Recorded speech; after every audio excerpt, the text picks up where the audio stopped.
Hello, मैं बोल रहा हूँ, काम हुआ क्या? मैंने तुमसे कहा था ना कि कल 10 बजे तक तुम्हारा काम हो जाएगा। और मेरी पेमेंट कहाँ है? पेमेंट मिल जाएगा तुम्हें। कितनी बार कहा मैंने तुमसे कि मुझे आधे पैसे एडवांस चाहिए और बाकी का काम खत्म होने के बाद। काम करो, पैसा तुम्हें मिल जाएगा। वो रखो तुम।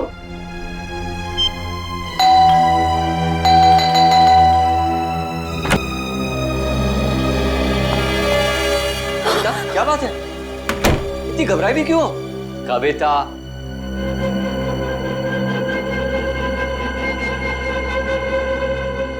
कविता, मैंने उसे वहां देखा था, नीचे नीचे खड़ा था वो। नीचे? कौन? सूरज। सूरज, तुमने अपनी दवाइयां ली? अमन, मैं बीमार नहीं हूँ। मैंने उसे नीचे देखा था। उसकी आंखें उसी मासूमियत से मुझे देख रही थी जैसे पहले देखा करती।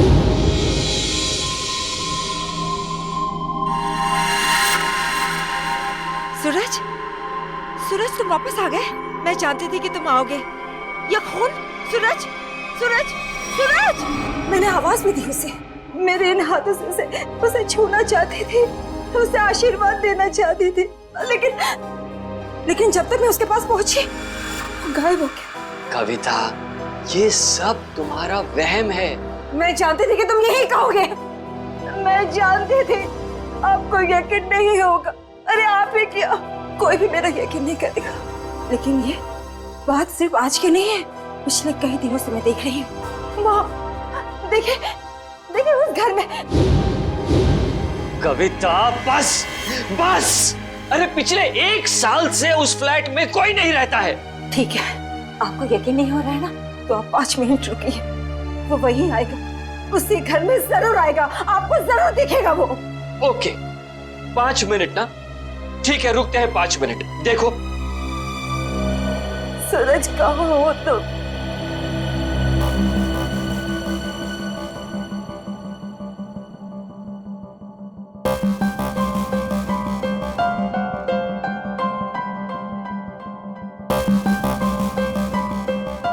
लो, हो गए तुम्हारे 5 मिनट।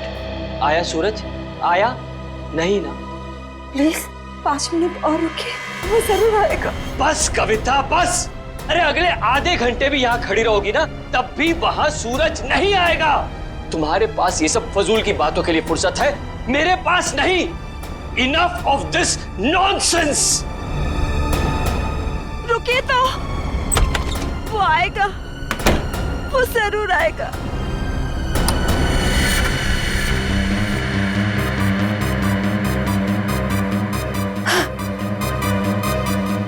अमन, अमन जल्दी आइए।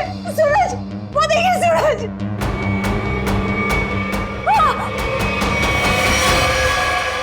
सूरज, अमन, अमन, अमन, जल्दी आइए, जल्दी आइए।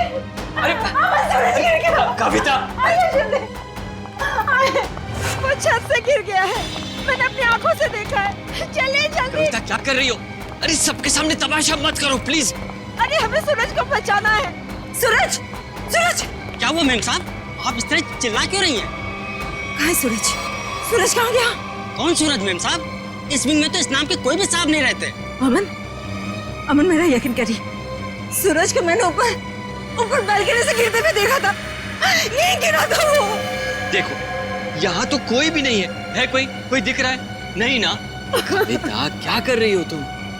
मेम साहब, जरूर आपने कोई बुरा सपना देखा होगा मेम साहब। नहीं, ना ही मैंने कोई सपना देखा है और ना ही मेरा ये कोई वहम है। मैंने उसे अपनी आंखों से देखा है, समझे तुम? कविता, बस करो तुम। मैं अब और बर्दाश्त नहीं कर सकता। आज तुम्हारे इस वहम को मैं दूर कर ही देता हूँ। ये इसी मनुष्य फ्लैट से तुमने सूरज को कूदते हुए देखा था ना? यही है ना वो फ्लैट? मैं सच कह रही हूँ अमन, मैं सच कह रही हूँ। मैंने अपनी आंखों से देखा है उसे गिरते हुए।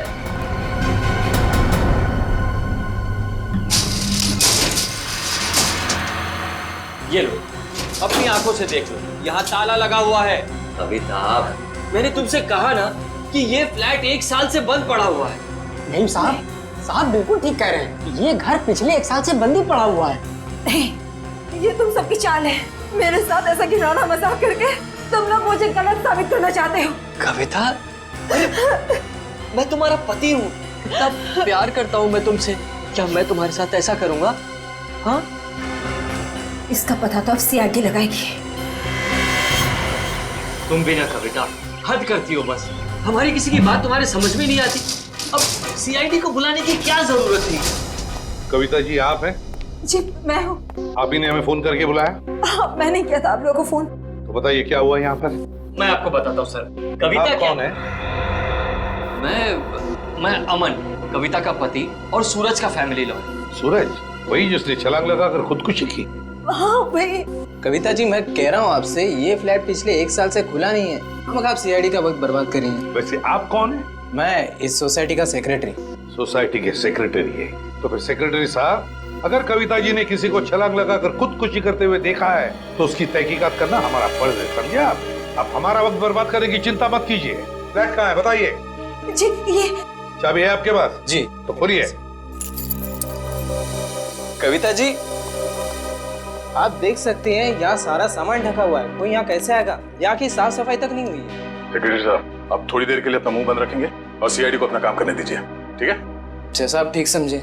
हाँ तो कविता जी बताइए, कल रात को आपने सूरज को कहाँ पर देखा? जी वहाँ उस बालकनी में। बालकनी?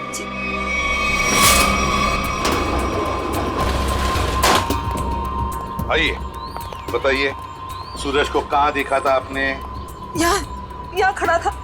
यहाँ पर? हाँ जी। और सर ये सब कल की बात नहीं, पिछले कई दिनों से मैं उसे यहाँ ही देख रही हूँ। पर कविता जी ये हो कैसे सकता है? ये फ्लैट को बाहर से ताला लगा हुआ था और ये फ्लैट 6ठे माले पर है। भले ये फ्लैट 6ठे माले पर हो या 7वें माले पर, लेकिन यहाँ पर कोई तो आया था जरूर। कल रात को यहाँ पर कोई था, समझे?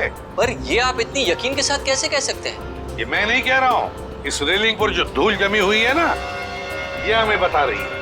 पर ये हो कैसे सकता है? कोई तो आया था यहाँ पे बालकनी में। ये बालकनी की रेलिंग पे ये मिट्टी देख रहे हो? यहाँ पे मिट्टी साफ है। ऐसा लगता है कोई यहाँ पे था जिसने इस रेलिंग के साथ छेड़छाड़ की। अब आप लोगों को मेरी बात पर यकीन हुआ ना सर? देखा अमन, मैं सच कह रही थी। एक मिनट। अगर किसी ने यहाँ से खुदकुशी की होती तो उसकी लाश कहाँ है? और इतने ऊपर से कूदने के बाद जमीन पर गिरते ही उसका सर फटा होगा, खून निकला होगा। जमीन पर ना उसकी लाश मिली, ना जमीन से खून के निशान। और तो और वॉचमैन तो कुछ देखता। अब हम देख लेंगे और पता भी लगा लेंगे। देख नीचे चलते हैं।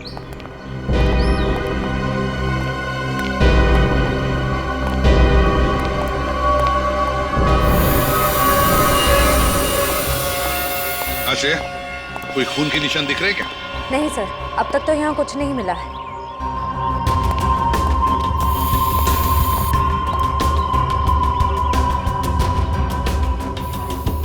वॉचमैन, कल रात ड्यूटी पर थे ना तुम?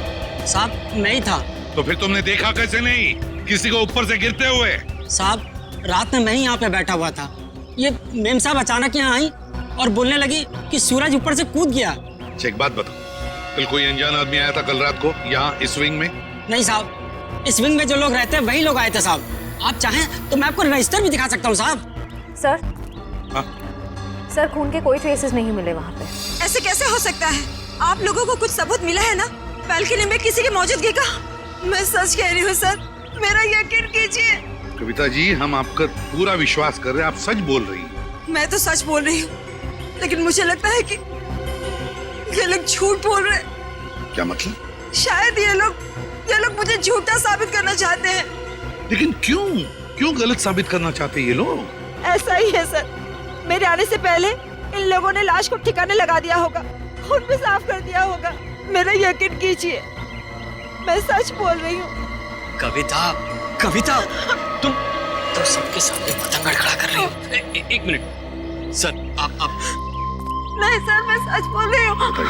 सर, आप मेरी पत्नी की बातों को ज्यादा गंभीरता से मत लीजिए। दरअसल उसका दिमागी इलाज चल रहा है। दिमागी इलाज चल रहा है? क्यों, किस लिए? उसे हेलुसिनेशंस होते हैं सर। उसे ऐसे लगता है जैसे सब लोग उसके खिलाफ है। और जिस सूरज की वो बात कर रही है ना, उसकी तो 1 साल पहले मौत हो चुकी है। सूरज की मौत 1 साल पहले हुई थी? जी। अच्छा, और फिर भी इस बात का तो नजरअंदाज नहीं कर सकते ना कि आपकी पत्नी कविता ने किसी को ऊपर से छलांग लगाकर खुदकुशी करते हुए देखा है। एक बात बताइए, सूरज की मौत हुई कैसे थी? सर, सूरज ने फ्लैट से कूदकर आत्महत्या कर ली थी। वैसे आप कौन है? मैं सूरज का चचेरा भाई प्रतीक और ये मेरी पत्नी नताशा। एक बात बताइए, सूरज ने आत्महत्या क्यों की? सर, सूरज को अपने पिता से बहुत लगाव था और उनकी मौत के बाद उसके पास जिंदा रहने का कोई मकसद ही नहीं बचा था। कविता जी, एक बात बताइए, क्या आपने 1 साल पहले सूरज को कूदते हुए देखा था अपने घर से? तभी मैं इस शहर में नहीं थी सर। मेरे वापस आने के बाद मुझे बताया गया था, लेकिन मुझे यकीन ही नहीं हुआ। माँ बाप की मौत हर बच्चों के लिए बहुत बड़ा सदमा होती है, लेकिन इसका मतलब ये नहीं है कि आप अपनी जिंदगी का अंत ही कर दो। सर, मैं पूरे यकीन के साथ कह सकती हूँ कि सूरज जिंदा था। पिछले कई दिनों से मैं उसे देख रही थी। कविता, सर आप यकीन कीजिए सर। बस करो, तुम्हारी तबीयत ठीक नहीं है। हाँ? चलो घर चलो, तुम्हारे आराम का वक्त हो गया। अमन, मैं सच क्या है? एक्सक्यूज मी सर, सर, चलो चलो चलो चलो मेरे साथ, चलो। अमन, मैं सच बोल रही। सर, कविता आंटी को सूरज की मौत का बहुत गहरा सदमा लगा है, इसलिए उसके कूदने का दृश्य उनकी आंखों के सामने बार बार आता रहता है। सर, कविता आंटी की अपनी कोई संतान थी नहीं और वो सूरज को अपने बेटे समान मानती थी। सूरज को हॉस्पिटल कौन ले गया था? मैं, नताशा और अमन अंकल, हम तीनों मिलकर लेकर गए। सर, मैं भी था। हाँ, शेखर, सूरज के पिता का बचपन का दोस्त। कौन से हॉस्पिटल ले गए थे सूरज को? Sir, city hospital. City hospital.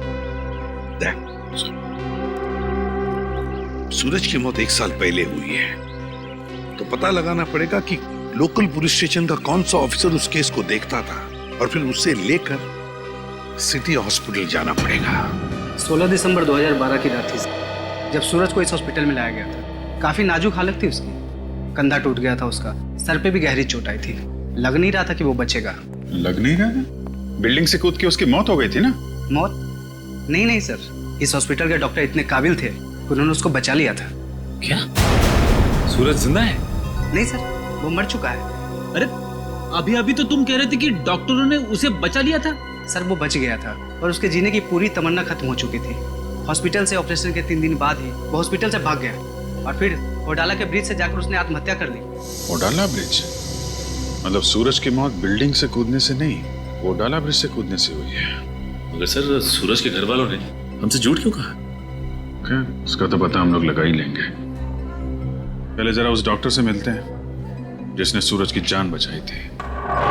सूरज का ऑपरेशन डॉक्टर रेणुका ने ही किया था। डॉक्टर रेणुका?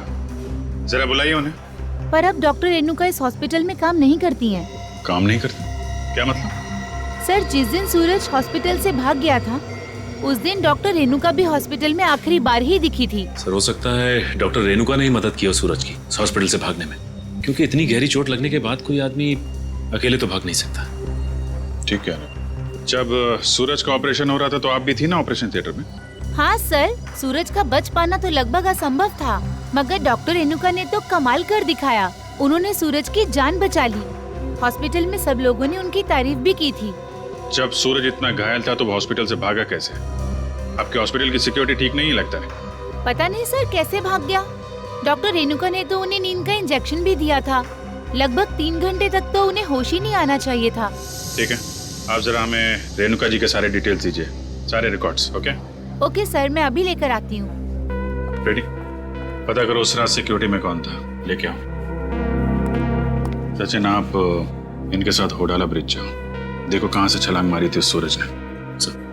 आइए। आदे? नहीं, अभी तो मैं हॉस्पिटल में ही हूँ। हाँ, कुछ हैरत अंगेज चीजें पता चली है, मिलके बताता हूँ। Okay bye. सर, उस रात ये वॉचमैन ड्यूटी पे था। एक घायल आदमी हॉस्पिटल से भाग गया है? ड्यूटी पे सोते हो क्या? साहब, मैंने उसे रोकने की पूरी कोशिश की थी, लेकिन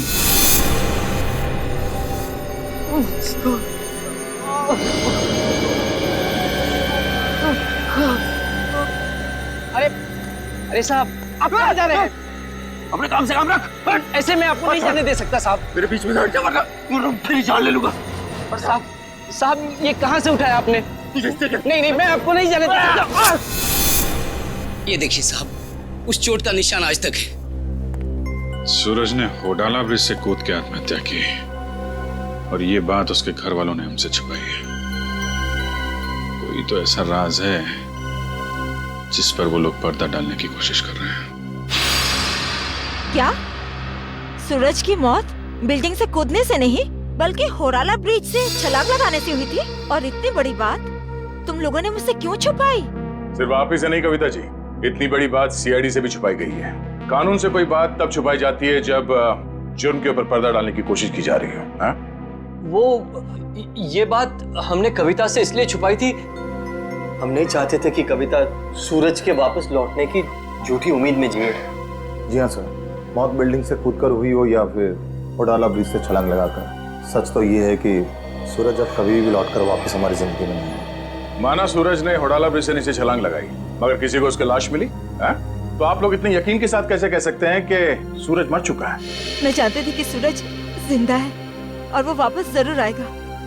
हे भगवान, तेरा लाख लाख शुक्र है, वो वापस आएगा। इसीलिए हमने ये बात कविता से छुपाई, क्योंकि हम नहीं चाहते थे कि ये सूरज की वापसी की झूठी आस में बंधी रहे। अब आपने इसे सब कुछ सच सच बताकर इस बेचारे की बची कुची जिंदगी में भी जहर घोल दिया। तुम मेरे पति नहीं हो, दुश्मन है दुश्मन। तुमसे मेरी खुशी देखी नहीं जाती, मेरा सुख तुमसे बर्दाश्त नहीं होता। बोलो, क्यों छुपाया था मुझसे?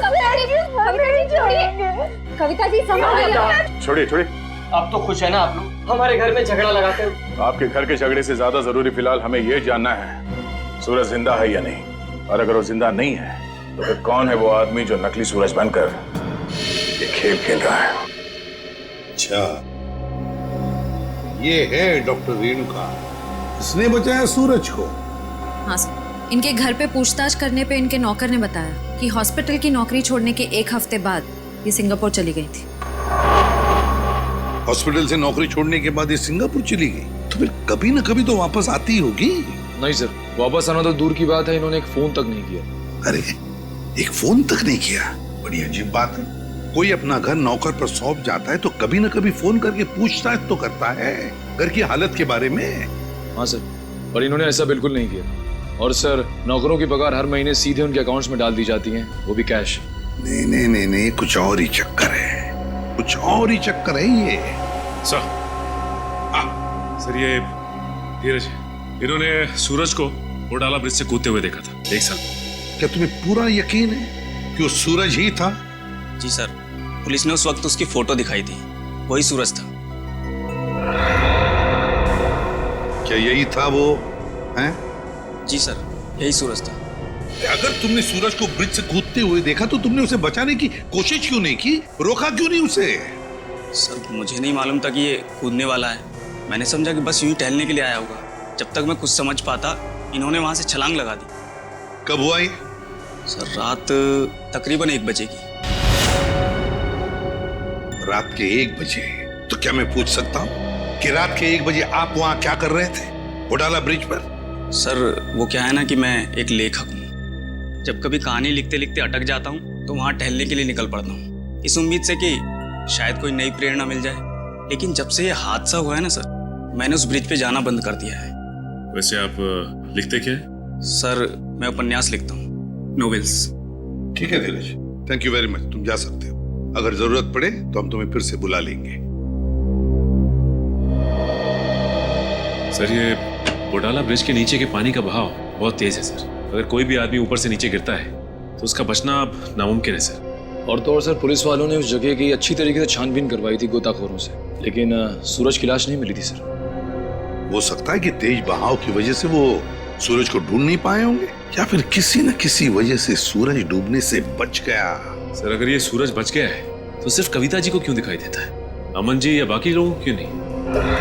वही तो, अगर ये बच गए तो सिर्फ कविता को ही कैसे दिखता है और किसी को क्यों नहीं दिखता?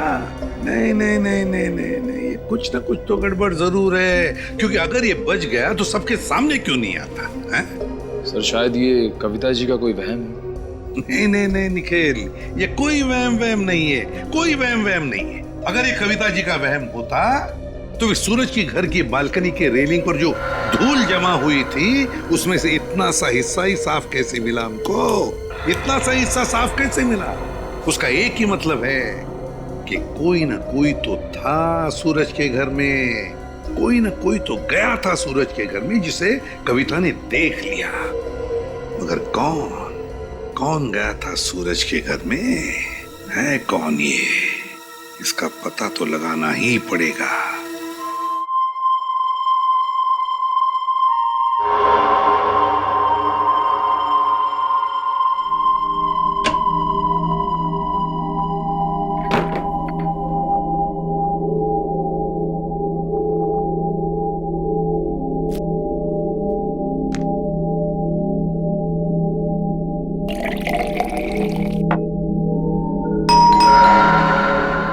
इस वक्त कौन हो सकता है?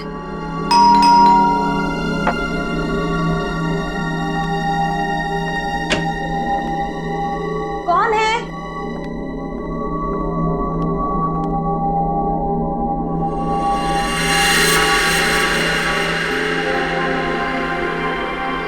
सूरज, सूरज, आज सबके मुंह पे ताला लग जाए।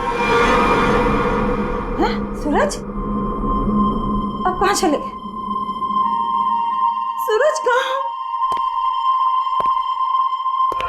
सूरज बंद करो ये मजाक, कहाँ हो तुम? सूरज आ जाओ अभी। सूरज, मेरी आंखें तरस गई है तुम्हें देखने के लिए। सूरज, सूरज कहाँ हो सूरज तुम? सूरज, सूरज। कविता आंटी, सूरज तुम ऊपर जा रहे हो ना? आप ठीक हो ना? मुझे तुम्हारे कदमों की आवाज आ रही है। सूरज रुक जाओ। आप ऊपर क्यों जा रही हो? सूरज रुक जाओ, रुक जाओ सूरज। कविता आंटी, इस वक्त आप छत पर क्यों जा रही है? सूरज, सुना ही नहीं होगा। सूरज, सूरज मैं जानती हूँ कि तुम छत पर आके छिपे हो। देखो, अब अच्छे बच्चे की तरह वापस आ जाओ। अब मेरे सब्र का और इम्तिहान मत लो सूरज। कहाँ हो तुम? अब अगर तुम 5 गिनने तक बाहर नहीं आए ना, मैं तुमसे कभी बात नहीं करूंगी। 1, 2, 3, 4।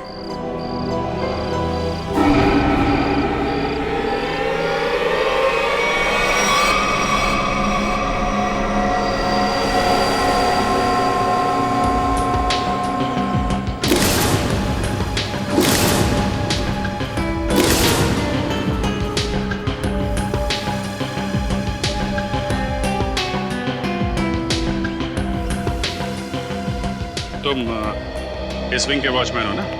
जी साहब। कैसे हुआ ये सब? साहब, कल रात तकरीबन 2 बजे मुझे किसी की चीख सुनाई दी। देखा तो कविता मैम साहब लहूलुहान जमीन पर पड़ी हुई थी। सर, मैं सोच भी नहीं सकता था कि सूरज के गम में कविता आत्महत्या। पता नहीं आजकल के लोग इतना कमजोर क्यों हो गए। दुख बर्दाश्त करने की किसी में भी शक्ति नहीं रही। सही है, देखिए।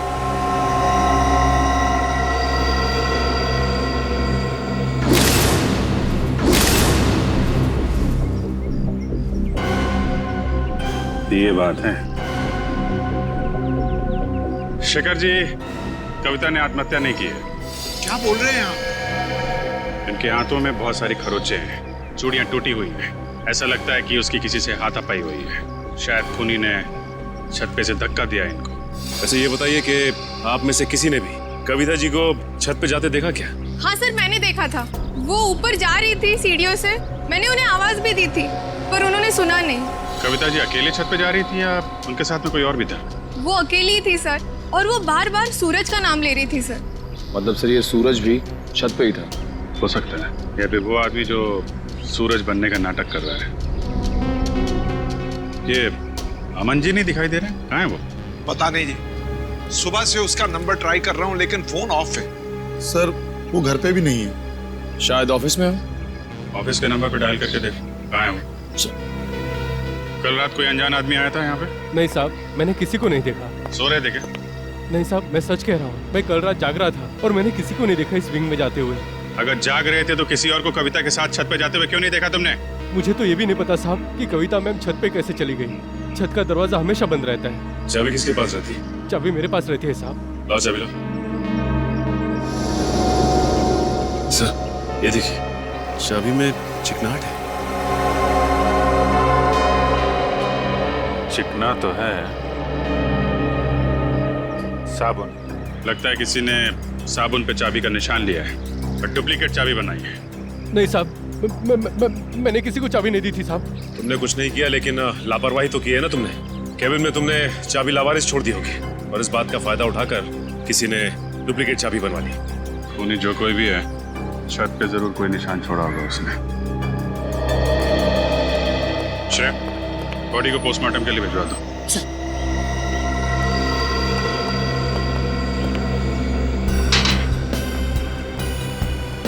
यहां से गिरी है।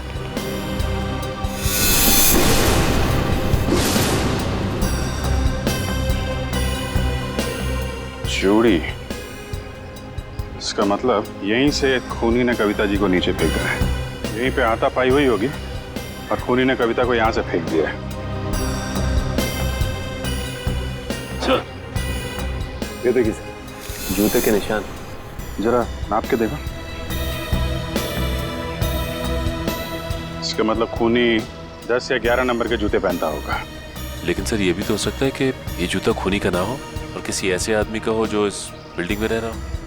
सचिन वॉचमैन बता रहा था ना, दरवाजे पे ताला लगा रहता है और उस चाबी पे भी साबुन लगा हुआ है। इसका मतलब खूनी ने डुप्लीकेट चाबी बनाई है। ये निशान खूनी का ही होगा।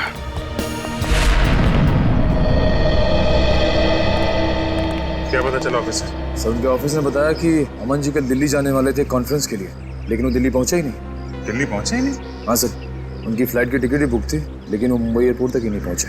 सर कहीं ऐसा तो नहीं कि अमन जी ने ही कविता जी को? कैसी बात कर रही हैं आप?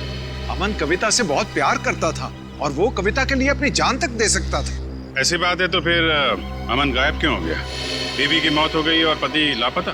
सर मुझे शुरू से ही अमन के हाव-भाव कुछ ठीक नहीं लग रहे थे। क्या मतलब? सर, अमन जी शुरू से ही हमारे परिवार के वकील रह चुके हैं। सूरज के माता पिता की मौत के बाद उन्होंने कभी किसी को बताया ही नहीं कि जायदाद का बंटवारा कैसे होगा। सर मुझे लगता है अमन के दिल में खोट है, वो खुद ही सारी जायदाद हड़पना चाहता है। और हो सकता है कविता आंटी को सूरज बन के डराने के खेल में उन्हीं का हाथ हो। खैर अमन इसमें शामिल है कि नहीं ये तो हम लोग पता लगा ही लेंगे, लेकिन ये बात तय है कि ये सारा खेल जायदाद की वजह से ही रचा जा रहा है। सूरज अगर बिल्डिंग में आया था तो आसपास जरूर किसी ने देखा होगा।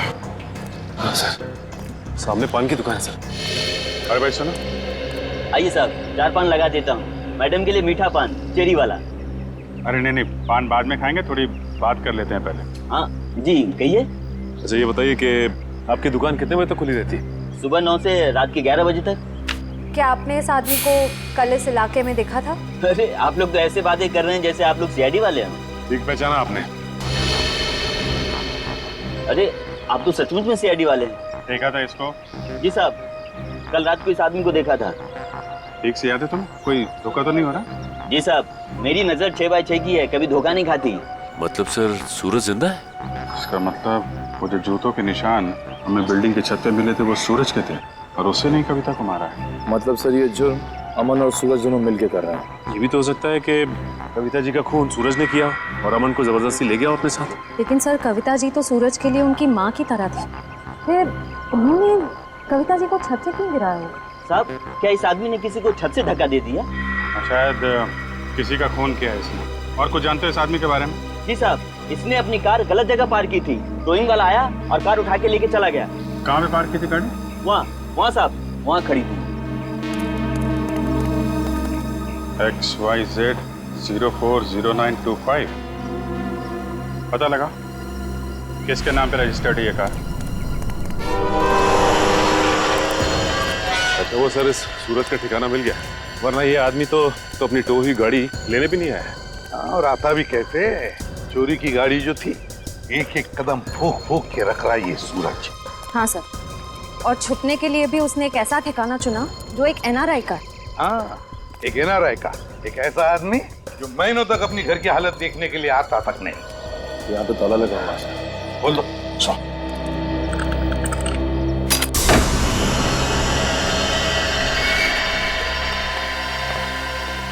इस कमरे में से तो बहुत बुरी तरह से बदबू आ रही है। ऐसा लगता है जैसे कोई लाश है। कोई लाश ही सड़ी है इस घर में। ढूंढो, देखो कहाँ पर है वो लाश।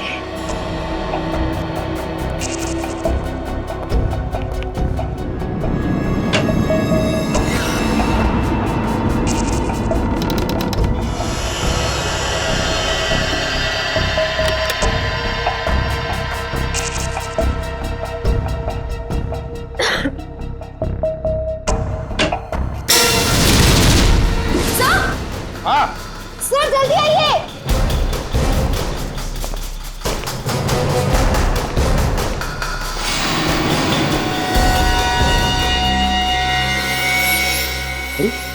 तो रेणुका है, यही है ना वो डॉक्टर जिसने सूरज पर इलाज किया था? हाँ सर, ये रेणुका ही है। लेकिन सर इसके नौकर ने तो बताया था कि रेणुका सिंगापुर गई। जरूर रेणुका ने झूठ कहा था अपने नौकर को कि वो सिंगापुर जा रही है।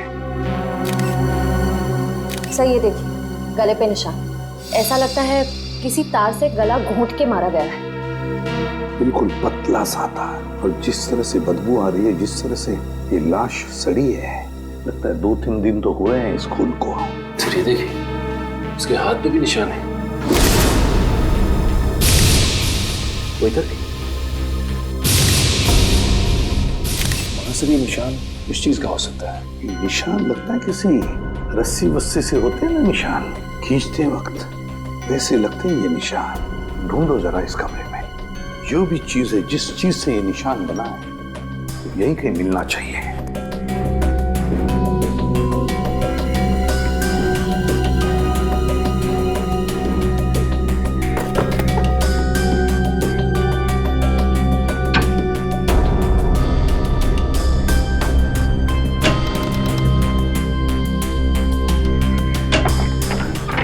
माय गॉड, सचिन ये देखो क्या है यहाँ पर कबर्ड में। डमी।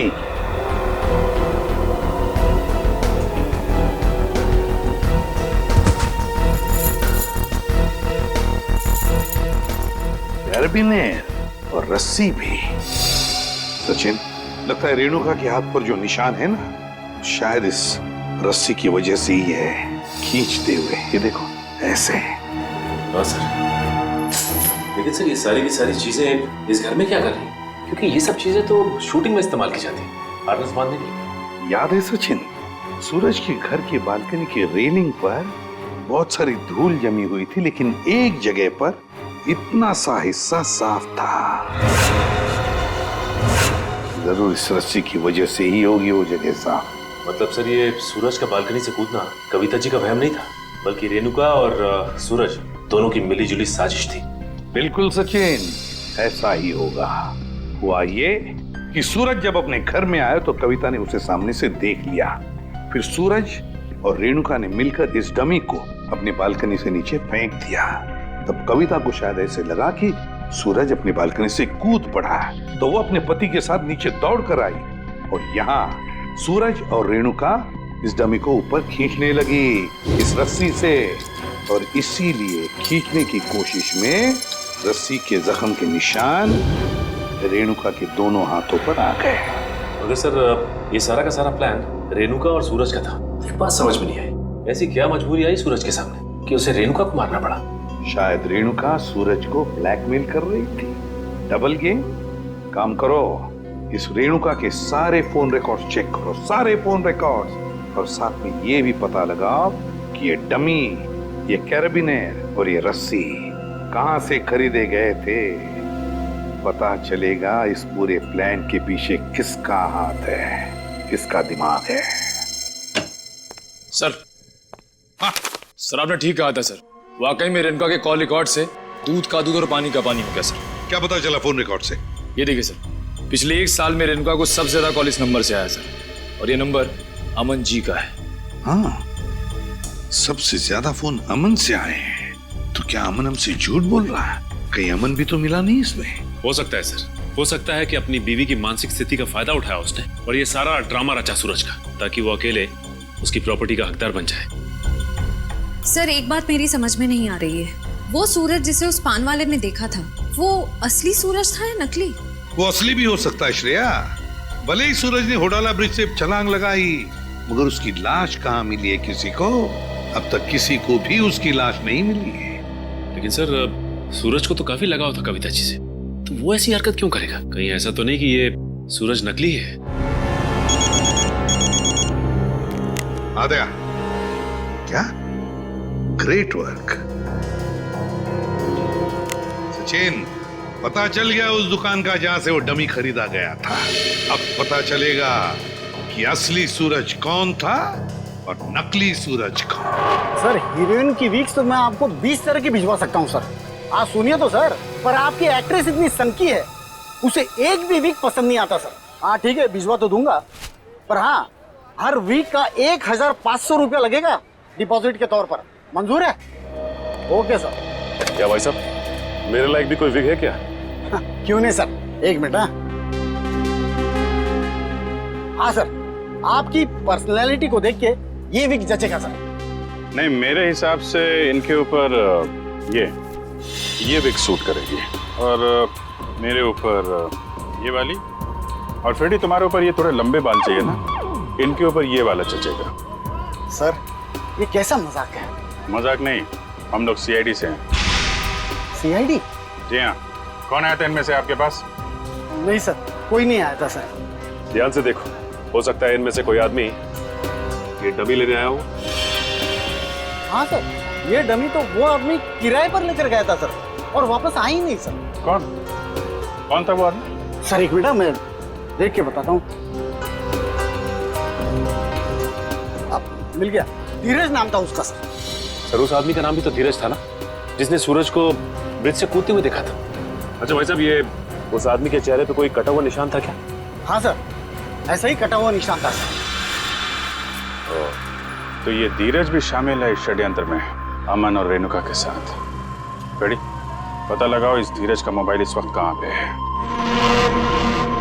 अरे वो पिक्चर देखी है मैंने यार, बहुत घटिया है। अरे क्या बात कर रहा है यार, वो पिक्चर इतनी घटिया कैसे हो सकती है?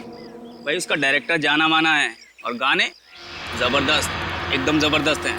कानून के गाने भी बहुत जबरदस्त होते हैं। कानून के गाने? आप लोग, अरे अभी गाना गाना शुरू नहीं किया, कहाँ जा रहे हो? अरे सुनो तो। अरे अब सीधे सीधे बता ना। बताता। सूरज के ब्रिज से गिरने की मैंने मनगढ़ंत कहानी सुनाई थी। क्यों बनाई थी? क्योंकि मुझे इस काम के लिए 1 लाख रुपए दिए गए थे। 1 लाख रुपए? किसने दिए थे? उसका नाम है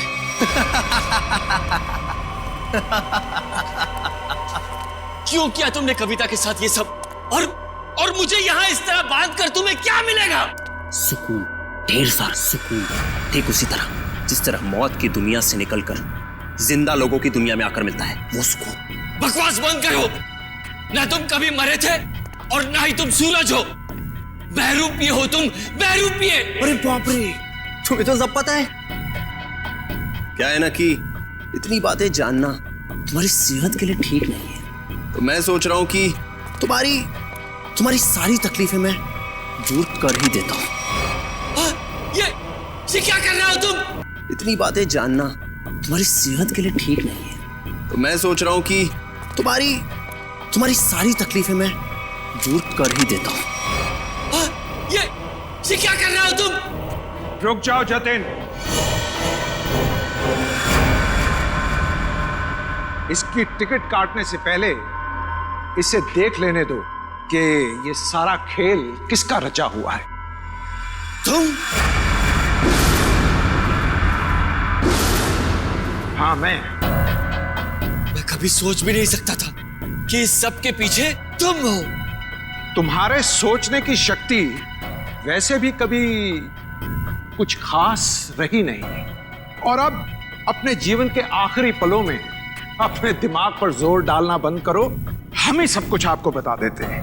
क्यों जतिन? क्या है ना कि तुम्हारे मरने के बाद मैं कोर्ट जाऊंगा, सूरज बनकर सरकारी कागजों पर दस्तखत करूंगा। फिर क्या है, सारी जायदाद हमारी। क्यों बॉस? अरे तुम लोगों को प्रॉपर्टी चाहिए थी तो मुझसे पहले ही कह देते। कविता की जान लेने की क्या जरूरत थी? बहुत अफसोस है कविता की मौत का। जतिन चलो, अब देर मत करो, इसे भी भेज दो कविता के पास, भेज दो। Yes boss.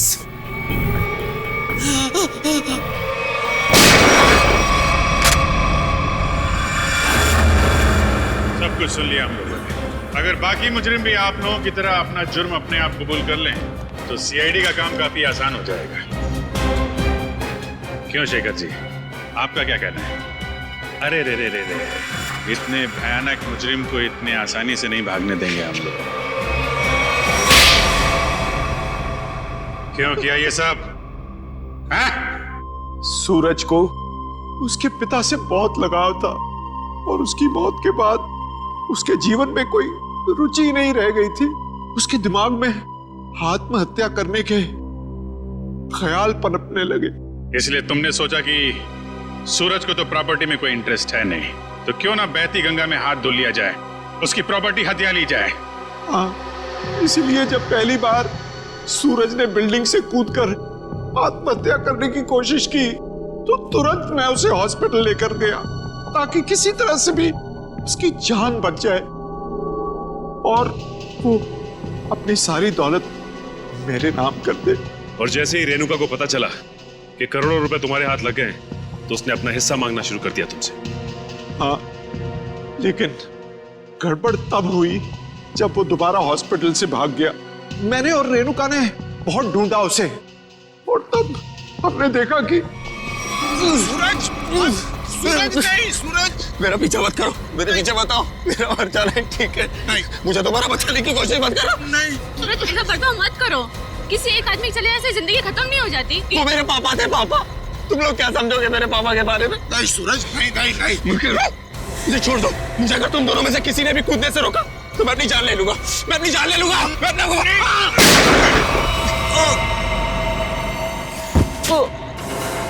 क्या सूरज को तुमने मार डाला? जानबूझकर नहीं मारा, गलती से गोली चल गई थी और फिर उसकी लाश को हमने नीमवाड़ी के जंगल में दफना दी। और फिर धीरज को तुमने अपना झूठा गवाह बना लिया ताकि कानून को गुमराह कर सको। हाँ, और जब हमें जतिन मिला जो सूरज का हम शक्ल था तो मुझे ऐसा लगा कि शायद कुदरत यही चाहती है कि मैं करोड़ों का मालिक बनूं, वरना ऐसा संयोग क्यों होता?